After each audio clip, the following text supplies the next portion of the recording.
Hello. What a great time here, gathered together in this beautiful space. What a treat after a long time of not gathering. It's an honor to be here. Thank you to the Walrus for having me, and it's so splendid to be on a panel with all these wondrous speakers. I'm in awe. My name is Melissa D'Agostino. I work primarily now as a filmmaker, and I'm the co-founder of a worldwide streaming site called HighballTV that I built alongside my filmmaker husband, Matt Campagna, who is here. I will reference him later. This is why I gesture to him now. So what is HighballTV? Well, think Netflix, but with less The Floor is Lava and more The Power of the Dog. No offense to The Floor is Lava. I definitely watched that show during the pandemic.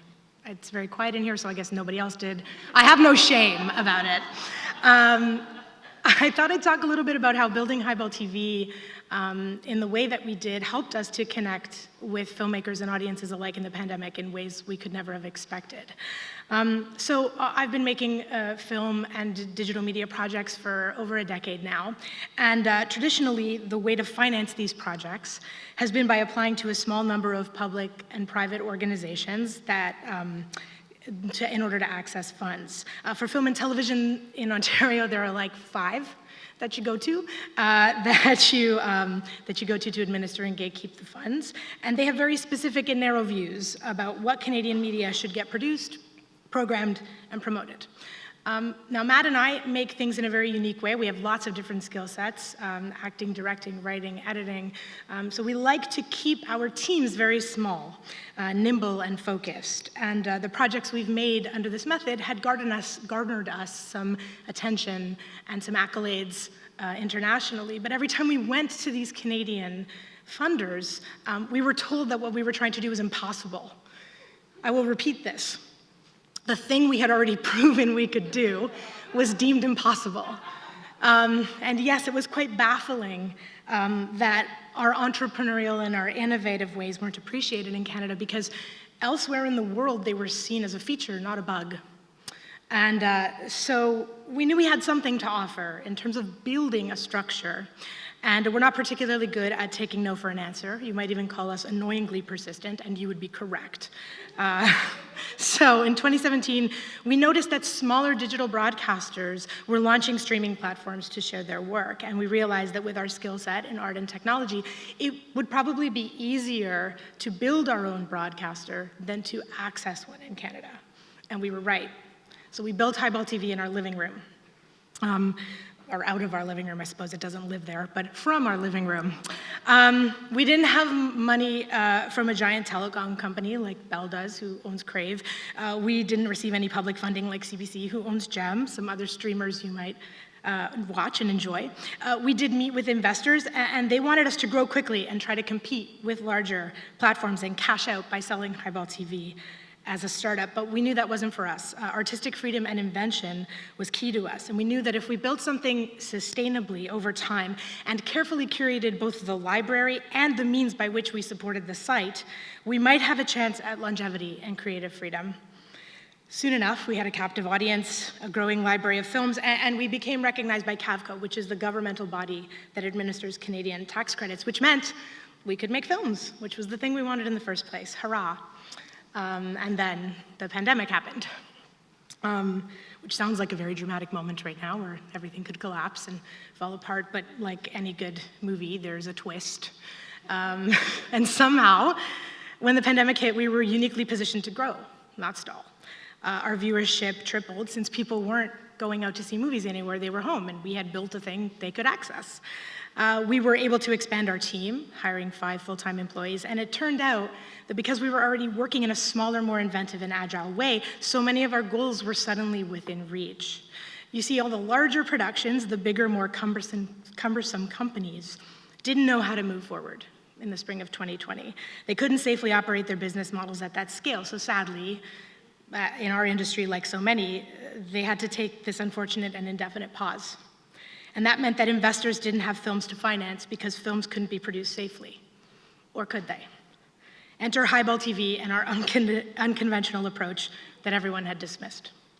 The first film we made in September of 2020, before vaccines or rapid tests were available, was shot one actor at a time on a green screen with a crew of 5 people, including me reading every other character opposite each actor. So somewhere there's an audio version where I play every part in that movie, which I will not release, just for the betterment of the world. We're coming out of the pandemic. I won't put us back in a chaos. As it turns out, we were one of the first film productions back up after the pandemic shut everything down. And we could only do it because we already worked in a more intimate scale, more directly with filmmakers who embraced technology that allowed our small team to work safely. This was the inventiveness that the old system couldn't harness and so rejected. We were jacks of all trades and so considered masters of none, but everyone forgets the last part of that phrase. A jack of all trades is master of none, but oftentimes better than master of one. Ha-ha. We're a unique example of a company that thrived during COVID. We don't take that lightly. We know what a challenging time this has been for many and continues to be. I mean, the pandemic is not over, despite all of our dreams that it would be. But we do celebrate what we've been able to achieve because of how we work and who we work with. In addition to expanding our team and the film library on our site, we produced 5 feature films so far. Gave several directors their directorial debut, including myself, including directors of color and queer directors who could not get funding for years for their projects. And we were able to create a community of filmmakers who have a new excitement about making art in Canada, who own the rights to their films and get to tell their stories on their own terms. COVID revealed inequities in many industries, and certainly ours was no exception. In the film and TV industry, these include racial and gender biases, unfair labor practices, predatory producers, to name a few. And Canada loves to roll out the red carpet for large American companies to shoot their projects here. But these companies don't pay into public funds. They often underpay our talent compared to the Americans they hire, while withholding residuals and profit sharing from artists. And they're who we prioritize. Whether it's billionaire-backed global corporations or our own Canadian telecom oligopoly, there's no greater danger to inventive art than a monoculture run by the few. The biggest lie is that a large media company is valuable simply because it is large. Smaller players can make an opportunity out of a crisis in a way that larger ones can't. We can be nimble. We can take care. If we care about our own stories and our own storytellers, we need to embrace innovative Canadian companies. Because there's so much to be gained in diversifying our entertainment sources so that many outlets with different points of view are making the film and TV decisions in our lives. My sense is that we often feel that this is out of our hands, that these are big corporations and we can have no effect. But sort of to Ian's point of like valuing art, actually valuing with the things that our society deems valuable is so important. And we all have so much power in this. You know, if movies have taught us anything, it's that a scrappy rebellion or a tenacious underdog can emerge victorious by the time the credits roll, right? We love those stories, my God. They make the most money, right? And a crisis can wreak havoc, yes, but it can also galvanize people through connection and through change. And the best way I have ever found to connect with people and imagine change, which is really the first step to being able to enact it, is to imagine it. The best way to do that is through art.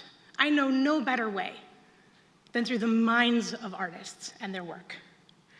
And that's certainly true for us at HighballTV, as we got to connect with and support hundreds of artists over the past 2 years, which blew our minds. I hope you'll consider leaving today your power in all of this, in what you watch and where you watch it, in knowing the practices of the company that makes it, because you have the power to do that.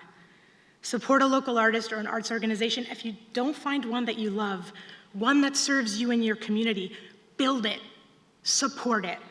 That's the way forward. We build something new, we support something new, hopefully something better for more of us.